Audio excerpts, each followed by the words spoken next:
মোটামুটি কদিন সময় লাগে একটা বিজনেস, ধরো একটা নতুন শপ, কদিন সময় লাগে একটা মোটামুটি একটা ফেজে আসতে? টোটালি ডিপেন্ড করছে সে কিরম কাস্টমারকে সার্ভিস দিচ্ছে, তার গুডউইলের উপর বেস করছে। ওকে, ভেরি নাইস। আর সে যেই পজিশনে, যেই এরিয়াতে দোকানটা করেছে সেখানে চাহিদা কেমন আছে।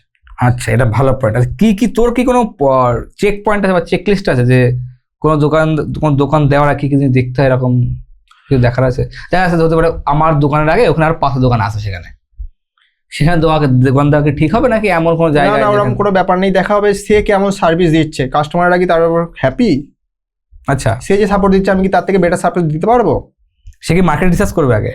হ্যাঁ, সে তো হ্যাঁ, সে যদি যে এরিয়াতে দিচ্ছে সে মোটামুটি একটা বেসিক রিসার্চ করতে পারে। কি ধরনের?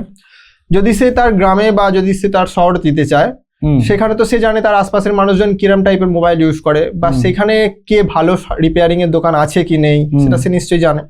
তো সেই বেসিকে বেস করে সে সেই এলাকায় দিতে পারে। যদি দেখা যায় যে না সেই এরিয়ায় কেউ নেই, সেখানে তো সে দিতেই পারে।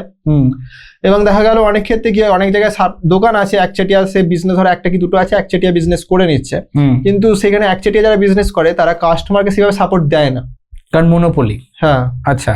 তো সেখানে যদি সে আরো বেটার সাপোর্ট দেয় তাহলে কাস্টমার কিন্তু কনভার্ট হয়ে এখানে চলে আসবে। আচ্ছা, আর কিছু দেখতে হয় দোকান দেওয়ার সময় বা শপ দেওয়ার সময়, সেন্টার করার সময়?